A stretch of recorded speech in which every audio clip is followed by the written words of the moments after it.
नमस्कार दोस्तों, आप सभी का स्वागत है आपके अपने YouTube channel BSc first year में। आज हम लोग बॉटनी पेपर सेकंड जिसकी यूनिट थर्ड जिसका नाम है पादप कोशिका और कोशिकांगों की संरचना, उसके कुछ टॉपिक के बारे में अध्ययन करेंगे। जैसे कि पादप कोशिका के बारे में थोड़ा सा डिटेल्स वगैरह, उसके चित्र वगैरह हो गए, कुछ उसके जो कोशिकांग होते हैं उनकी संरचना वगैरह, उसके कार्य वगैरह के बारे में पढ़ेंगे। फिर कुछ जो होगा आगे के अध्याय में हम लोग पढ़ेंगे। अभी हम लोगों ने सेकेंड यूनिट आधी कवर करी है, आधी नहीं कवर की है, जिसके वीडियो जल्दी आ जाएंगे और इस यूनिट की वीडियो अब कंटिन्यू आएंगे इसके बाद से। तो मेरे यूट्यूब चैनल पर बने रहें, इसे सब्सक्राइब करें। यदि कोई चीज़ आपको नहीं समझ में आती है तो आप कमेंट कर सकते हैं, उसके आंसर मैं बता दूंगी या फिर जो भी चीज़ें होंगी उसको मैं समझा दूंगी। कोई भी समस्या होती है तो आप बता सकते हैं, शेयर कर सकते हैं। तो चलिए शुरुआत करते हैं। तो इसकी शुरुआत सबसे पहले हम लोग परिचय से करते हैं, इंट्रोडक्शन से करते हैं। पादप कोशिका भी एक क्या होती है, यूकैरियोटिक कोशिका होती है। जिस प्रकार से कोई भी कोशिका हो जाती है उसके प्रकार हो जाते हैं। जैसे एक तो प्रकार हो जाएगा, पहला कोशिकाओं के प्रकार कितने होते हैं, तो एक होता है यूकैरियोटिक और एक होता है प्रोकैरियोटिक। तो यूकैरियोटिक कोशिकाएं जो होती हैं उसमें भी प्रकार पाए जाते हैं, तो उसी के प्रकार में एक प्रकार आता है पादप कोशिका। तो पादप कोशिका एक यूकैरियोटिक कोशिका होती है, लेकिन इसमें विशेषताएं क्या क्या पाई जाती हैं। इसमें कोशिका भित्ति पर उपस्थित होती है, इसकी सबसे बड़ी विशेषता होती है, जो कि इसे जंतु कोशिका से भिन्न करती है। क्योंकि जंतु कोशिका में कोशिका भित्ति नहीं उपस्थित होती है और बाकी सब चीज़ें, लेकिन कोशिका भित्ति उपस्थित नहीं होती है। और इसमें क्या होता है, इसमें प्रोटोप्लाज्म उपस्थित होता है। प्रोटोप्लाज्म तो जंतु कोशिकाओं में भी पाया जाता है। प्रोटोप्लाज्म एक जीव द्रव्य होता है जो कि कोशिका द्रव्य और केंद्रक द्रव्य से मिलकर के बना होता है, जो कि जंतु कोशिका में पाया जाता है। लेकिन इसके कोशिका द्रव्य में कुछ भिन्न पदार्थ पाए जाते हैं, जैसे लवक हो गया, हरित लवक, वर्णी लवक, अवर्णी लवक। और इसमें जो होता है, एक और इसकी विशेषता होती है कि इसका वैक्यूल जो होता है, रिक्तिका, वो बहुत बड़ी होती है। क्योंकि जंतु कोशिका में रिक्तिका या तो अनुपस्थित होती है या बहुत छोटी पाई जाती है। ये आ गई हम लोगों की पादप कोशिका की जो संरचना होती है, उसको आप लोग देख सकते हैं। ये सबसे पहले आ गया है कि हमारी सेल वॉल, ये सेल वॉल लिखा हुआ है इस पर। ये सबसे सेल वॉल जो होती है सबसे बाहरी हिस्सा होता है। कोशिका भित्ति, यहाँ पे स्टोमेटा है, ये छोटे छोटे छिद्र, ये रिक्तिका, ये पूरा स्थान, बड़ा सा स्थान घेर लेती है। इसमें जो होता है पानी का स्टोरेज होता है, वाटर स्टोरेज होता है, इसलिए पूरा स्थान घेर लेती है, जिस कारण से केंद्रक जो होता है ये बॉल के साइड आ जाता है। अंदर साइड से यहीं पे जो होता है इन दोनों की संरचना में परिवर्तन हो जाता है। इसकी वैक्यूल बड़ा होता है तो केंद्रक इधर आ जाएगा, जबकि जंतु कोशिका में केंद्रक एकदम सेंटर में पाया जाता है, एकदम मध्य में पाया जाएगा, लेकिन इसमें अलग पाए जाते हैं। और यहाँ पर ये केंद्रक छिद्र पाया जाता है, ये माइटोकॉन्ड्रिया ऊर्जा ग्रह, ये पेरोक्सिसोम, ये प्लाज्मा झिल्ली, सेल वॉल के बाद प्लाज्मा झिल्ली, ये एक्टिन तंतु हो गए, ये राइबोसोम हो गया, सूक्ष्म नलिकाएं हो गई, ये सारी चीज़ें इसमें पाई जाती है। अब इसको अच्छे से देख सकते हैं। और इसमें क्या पाया जाता है, इंडोप्लाज्मिक रेटिकुलम भी पाया जाता है। ये अपन का पूरा चीज़ है, जिसे आप अच्छे से एक बार देख लीजिए। फिर उसके बाद हम लोग शुरुआत करते हैं एक एक चीज़ में पढ़ करके। सबसे पहले तो हम इसमें जंतु कोशिका पीस के बारे में अध्ययन करेंगे, कोशिका भित्ति के बारे में अध्ययन करेंगे, कोशिका भित्ति वास्तव में होती क्या है। तो पादप कोशिका के सबसे बाहरी भाग में सुरक्षात्मक भित्ति पाई जाती है। ये यहाँ पे हम लोग देखे थे कि सबसे बाहरी भाग जो होता है पादप कोशिका में, उसमें एक क्या पाया जाता है, सुरक्षात्मक भाग पाया जाता है, जिसे कोशिका भित्ति कहते हैं। यह भित्ति पादप कोशिका को जंतु कोशिका से भिन्न करती है।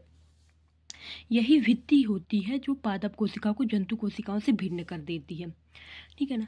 तो पादप कोशिका सबसे बाहरी भाग होता है और एक सुरक्षात्मक भित्ति होती है, ये अंदर की कोशिकाओं को सुरक्षा प्रदान करती है। ये यहाँ पे क्लियर हो गया। फिर उसकी संरचना किससे बनी होती है, इसमें मुख्यतः जो मुख्य चीज़ होती है वो सेल्यूलोज होती है, सबसे इंपॉर्टेंट चीज़ होती है इसकी सेल्यूलोज। तो कोशिका भित्ति अगर ऐसा कोई कभी भी एमसीक्यू में दे करके पूछ ले कोशिका भित्ति किस में पाई जाती है, तो मुख्य अगर कोई चीज़ होगी तो सेल्यूलोज होती है। फिर इसमें पैक्टिन भी पाया जाता है, हेमीसेल्यूलोज भी पाया जाता है, लिपिड पाया जाता है, लिग्निन पाया जाता है, प्रोटीन पाया जाता है, कार्बोहाइड्रेट पाया जाता है, फास्फोलिपिड पाया जाता है, जल पाया जाता है, एंजाइम और हार्मोन्स पाए जाते हैं। इन सब चीज़ें, तो सारी चीज़ें जो इसमें मोस्ट इंपॉर्टेंट चीज़ें याद करने लायक है, सेल्यूलोज और ये हेमीसेल्यूलोज, लिपिड और लिग्निन होता है वो। फिर इसके कार्य की हम लोग अध्ययन करेंगे, इसका कार्य क्या क्या होता है। कोशिका भित्ति कोशिका को एक निश्चित आकार और संरचनात्मक मजबूती प्रदान करती है। अब कोशिका भित्ति जो होता है कठोर भाग होता है, इसलिए जो अंदर की कोशिकाएं होती है उसको एक निश्चित आकार जो होगा वो प्राप्त हो जाएगा और सुरक्षा प्राप्त होती है। और दूसरा हमारा क्या है, कोशिका भित्ति कोशिका के भीतरी नाजुक भागों को सुरक्षा प्रदान करती है, क्योंकि हम लोगों की कोशिका में नाजुक हिस्से होते हैं, जैसे सेल वॉल वगैरह भी होती, सेल मेम्ब्रेन वगैरह यानी कि प्लाज्मा झिल्ली जो होती हैं वो सारी भी एक नाजुक भाग ही होते हैं, जिसको हमारी सेल वॉल जो होती है सुरक्षा प्रदान करती है। फिर आ जाता है हमारा तीसरा पॉइंट, कोशिका भित्ति परासरण दाब में होने वाले परिवर्तनों से कोशिका को फटने से बचाती है। जब परासरण दाब होता है, इधर से उधर जो होता है दबाव जाते हैं, इधर से उधर वाटर जाते हैं, ये सारी चीज़ें जब जाती हैं परासरण दाब के थ्रू, तो क्या हो जाता है, एक डर रहता है कि अगर कोशिका बॉल ना होती तो एक डर रहता है कि भित्ति वो फट जाएगी कोशिका, लेकिन कोशिका भित्ति होने के कारण वो कठोर होती है, बाहर से एक मजबूती प्रदान की रहती है, जिस कारण से वो कोशिकाएँ फटती नहीं हैं। फिर ये हमारा चौथा पॉइंट है, यह समीपवर्ती कोशिकाओं को बांधे रखती है, जिससे कोशिका एक दूसरे से जुड़े एवं ऊतक का निर्माण करें। क्योंकि हमें जैसे कि पता है, कोशिकाओं के समूह ही मिलकर के क्या बनाते हैं, ऊतक बनाते हैं। तो ये समीप जो कोशिकाएं होती हैं, जैसे ये यहाँ पे समझाया भी गया है, 2 कोशिकाएं हो गई, फिर ये कोशिका भित्ति कार्य पास आ जाती है, इस कारण से कई सारी कोशिकाएं मिल जाती हैं, जिस कारण से एक ऊतक बन जाता है, एक समूह बन जाता है। फिर आ जाता है हमारा 5वां, कोशिका भित्ति पारेगम होती है, मृत पारेगम होती है। कोशिका भित्ति जो होती है मृत होती है। मृत, ये सबसे महत्वपूर्ण पॉइंट इसका ये होता है कि मृत होती है, इसे दूसरे हाथ से लिखते नहीं बन रहा है, पर ये समझ लेना आप लोग, मृत होती है। मृत पारेगम होती है। पारेगम मतलब कोई भी चीज़ जो होगी वो सबको आने जाने देती है, कुछ चीज़ें नहीं, ये सबको ही आने देती है, जो जाने लायक होती है वो चीज़ों को जाने देती है, अणुओं को अंदर बाहर जाने की अनुमति देती है, और एवं कुछ को रोक देती है, कुछ चीज़ों को जो होती है रोक भी देती है, ऐसा नहीं कि सारी चीज़ें ही जाने देगी। फिर बात कर लेते हैं हम लोग प्रोटोप्लाज्म की, जिसे हम लोग जीव द्रव्य भी बोलते हैं, इसके बारे में पहले पढ़ लें। प्रोटोप्लाज्म रंगहीन, चिपचिपा, पारदर्शी एवं जलनुमा द्रव्य होता है। यह एक द्रव्य होता है, प्रोटोप्लाज्म है, जिसमें कोशिका द्रव्य और केंद्रक द्रव्य उपस्थित होता है, जिससे प्रोटोप्लाज्म में जीव द्रव्य बनता है। तो प्रोटोप्लाज्म कैसा होता है, इसमें कोई रंग नहीं होता, चिपचिपा होता है, और कैसा होता है, पारदर्शी, इसके हर पार हम लोग देख सकते हैं, एवं जलनुमा होता है, जेल जैसे पाया जाता है। जो जल कार्बनिक और अकार्बनिक ठोस पदार्थों से मिलकर बना होता है। इसमें क्या पाया जाता है, जल और कार्बनिक और अकार्बनिक पदार्थ मिलते हैं। इसमें जल जो होता है वो 90% पाया जाता है, और कार्बनिक और अकार्बनिक पदार्थ जो होते हैं वो 10% पाए जाते हैं। यह कोशिका के सभी भागों से मिलकर के बना होता है। हाँ, चूंकि जीव द्रव्य और कोशिका द्रव्य जो होता है वो कोशिका की एक इकाई ही समझी जाती है उसको, तो ये इसके सभी अंग पाए जाते हैं। कोशिका द्रव्य और केंद्रक द्रव्य से मिलकर बना होता है। कोशिका द्रव्य में सारे जो होते हैं कोशिकांग आ जाते हैं, और केंद्रक द्रव्य में केंद्रक और उसका द्रव्य आ जाता है, तो ये सभी अंगों से मिलकर के बना होता है।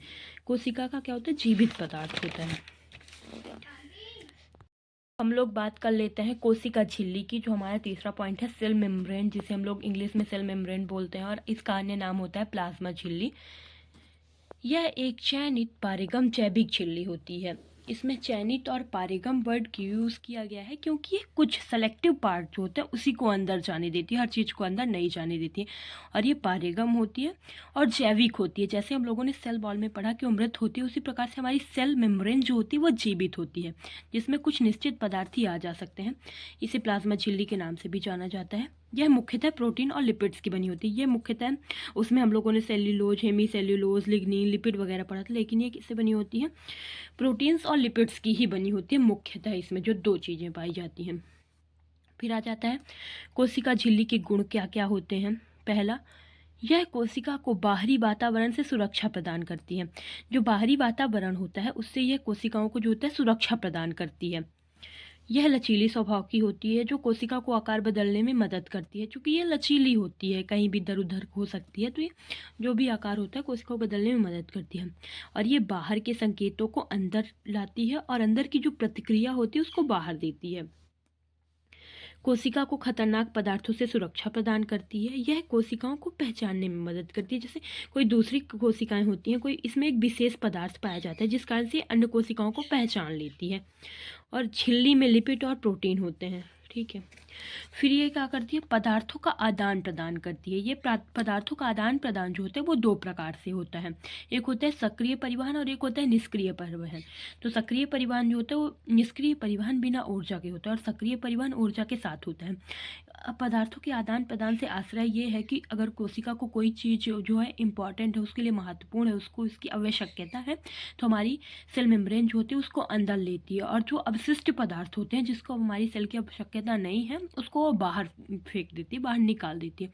फिर प्लाज्मा झिल्ली के लिए कई सारे मॉडल भी दिए गए थे, किसकी संरचना कैसी होती क्या होती। इसमें लगभग 5 मॉडल दिए गए थे, जिसमें मुख्यतः महत्वपूर्ण जो है ये 3 ही महत्वपूर्ण है, और इसमें से भी ये दोनों डेनियली और डेप्सन मॉडल जो कि 1935 में दिया गया था, और द्रव मोज़ेक मॉडल जो कि 1970 में दिया गया था, ये दोनों तो बहुत महत्वपूर्ण है। तो चलिए हम लोग डेनियली और डेप्सन के मॉडल से शुरुआत करते हैं। डेनियली एवं डेप्सन ने मॉडल कब दिया था, 1935 में दिया था ये मॉडल।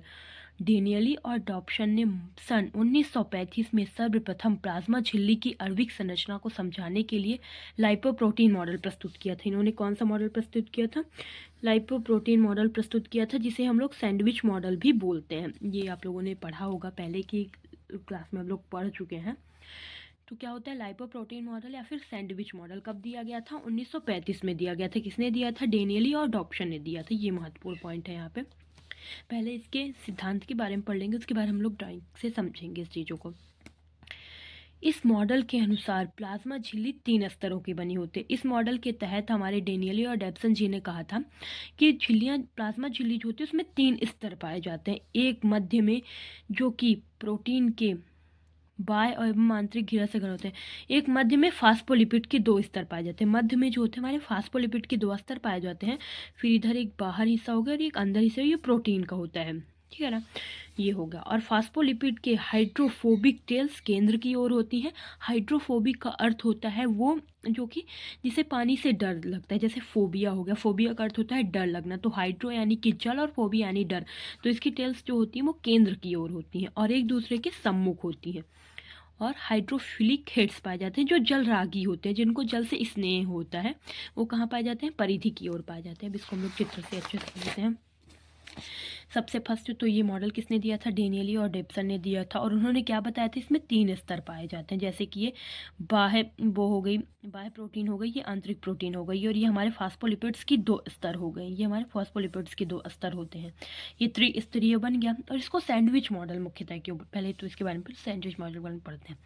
ये प्रोटीन्स हो गए ऊपर, ये आंतरिक प्रोटीन्स हो गए, ये non polar head layer, lipid layer और पोलर हेड, ये सारी चीज़ें हो गई यहाँ पर। और जो हम लोग हाइड्रोफिलिक और हाइड्रोफोबिक की बात कर रहे हैं, तो ये हेड जो होता है ये प्रोटीन के साइड होता है, इसके प्रोटीन के साइड होता है। तो ये जो होता है कैसा होता है, जल स्नेही होता है, इसलिए ये इधर होता है। और इसकी टेल जो होती है ये नीचे साइड होती है, और एक दूसरे के क्या होती है, सम्मुख होती है। देखो एक दूसरे के जस्ट एकदम सामने सामने है, एक दूसरे के सम्मुख होती हैं। ये कैसी होती है, ये हाइड्रोफोबिक होती है क्योंकि इनको पानी से डर लगता है। ये जल विरागी होती है, और ये हाइड्रोफिलिक होती है। और इसको सैंडविच मॉडल क्यों बोला गया था, डेनियली और डेप्सन के मॉडल को, चूँकि जैसे सैंडविच में जो होता है 2 ब्रेड होता है, एक ऊपर ब्रेड हो गया, एक नीचे ब्रेड हो गया, और फिर बीच में किसका, जो आलू का जो वगैरह जो मसाला वगैरह होता है उसकी लेयर होती है बीच में, इसलिए इसको सैंडविच मॉडल की तरह ही बोल दिया। ये हम लोग बाहरी ब्रेड समझ लें अंदरी बॉडी से, और ये आलू का सामग्री जो होती है उसमें जो चीज़ें डाली हुई होती हैं उसका वो समझ लेंगे, तो वही सैंडविच ही बन के आ जाता है एक हिसाब से, इसलिए इसको सैंडविच मॉडल भी बोला जाता है। तो ये हमारी फास्फोलिपिड्स की 2 लेयर हो गई और ये प्रोटीन्स की लेयर हो गई। अब हम लोग अपना सेकेंड वो पढ़ते हैं, जो कि रॉबर्टसन ने दिया था, इकाई झिल्ली मॉडल, जिसे यूनिट मेम्ब्रेन मॉडल इंग्लिश में बोला जाता है, जो कि 1959 में दिया गया था। इसके प्रस्तुतकर्ता कौन थे, रॉबर्टसन थे। ये मुख्यतः चीज़ें प्रस्तुतकर्ता क्या थे, इसमें जो चीज़ें हैं ना वो लगभग डेनियली और डॉप्सन का जो मॉडल था उससे संबंधित चीज़ें ही हैं, थोड़ी बहुत चीज़ें जो है वो अलग हैं। तो इसका इन्होंने पहले क्या बोला था, सन 1959 में रॉबर्टसन ने प्लाज्मा झिल्ली की संरचना को समझाने के लिए इकाई झिल्ली मॉडल प्रतिपादित किया था। कब, 1959 में रॉबर्टसन ने प्लाज्मा झिल्ली की संरचना को समझाने के लिए इकाई झिल्ली मॉडल प्रतिपादित किया था, ठीक है। इन्होंने भी बताया कि प्लाज्मा झिल्ली त्रिस्तरीय होती है। इन्होंने भी सेम चीज़ बताई कि प्लाज्मा झिल्ली त्रिस्तरीय होती है, जिसमें 2 स्तर लिपिड के और 1 स्तर प्रोटीन का होता है। और यहाँ पे जो अलग होता है, जो चेंजेस आते हैं, वो बस एक चीज़ पर था। इस मॉडल के अनुसार झिल्ली की बाह्य सतह पर म्यूकोप्रोटीन पाया जाता है। झिल्ली की ये जो बाह्य सतह है, यहाँ पर म्यूकोप्रोटीन पाया जाता है, और ये जो आंतरिक सतह है, यहाँ पर नॉन म्यूकोप्रोटीन्स पाए जाते हैं। बस इतना अलग उन्होंने बताया था। उन्होंने क्रम क्या बताया था? प्रोटीन, लिपिड, प्रोटीन, ये उनका मॉडल हो गया। तो ये ज़्यादा इंपॉर्टेंट नहीं है, बस इसको याद रखो किसने क्या किया था। और ये उन्होंने चित्र दिखाया था, ये वाला चित्र उन्होंने बताया था। आउटर प्रोटीन लेयर, ये बाह्य प्रोटीन लेयर हो गई, ये आंतरिक प्रोटीन लेयर हो गई, और ये लिपिड्स की लेयर्स हो गई। ये हाइड्रोफोबिक टेल्स लिपिड मॉलिक्यूल्स, ये जो हाइड्रोफोबिक जिन्हें वाटर से डर लगता है, ये टेल्स हो गई। ये हेड हो गए हाइड्रोफिलिक, जो कि वाटर के साइड ही रहते हैं। और ये जो होता है आउटर प्रोटीन लेयर, यानी कि बाह्य प्रोटीन की परत जो होती हैं वो होते हैं, और ये अंदर की प्रोटीन की परत होती है। और ये फास्फोलिपिड्स के दो भाग हो गए। फिर आ जाते हैं हमारे द्रव मोज़ेक मॉडल, जो कि बहुत महत्वपूर्ण मॉडल है। इसी से क्वेश्चन पूछे जा सकते हैं, ये सबसे ज़्यादा महत्वपूर्ण है, क्योंकि द्रव मोज़ेक मॉडल, इसके प्रस्तुतकर्ता कौन थे? सिंगर और निकोलसन थे। ये बहुत महत्वपूर्ण है। द्रव मोज़ेक मॉडल के प्रस्तुतकर्ता कौन थे? सिंगर और निकोलसन थे द्रव मोज़ेक मॉडल के, जो कि 1970 में दिया गया था। इस मॉडल के अनुसार कोशिका झिल्ली में एक लचीली लिपिड परत पाई जाती है। इसका चित्र हम लोग नीचे देखेंगे, पहले हम लोग थ्योरी पढ़ लेते हैं। इस मॉडल के अनुसार कोशिका झिल्ली में एक लचीली लिपिड परत होती है, जिसमें बड़े बड़े प्रोटीन के अणु फैले होते हैं। ठीक है, ये प्रोटीन चैनल का काम करते हैं, जिससे अन्य अणु कोशिका में प्रवेश कर सकते हैं और बाहर निकल सकते हैं। यह कोशिकाओं को किसी भी चोट से बचाता है। ठीक है, जैसे हमारे निकोलसन और सिंगर जी ने बोला था कि ये क्या होती है? चैन पाई जाती है। ये देख सकते हैं आप लोग, लचीले लिपिड की परत पाई गई है। ये है लचीली हमारे फास्फोलिपिड की परत। और ये हो जाते हैं प्रोटीन के जो होते हैं, कुछ बड़े बड़े अणु होते हैं जो अंदर तक धसे हुए होते हैं, और कुछ जो होते हैं छोटे छोटे अणु होते हैं जो बाहरी होते हैं।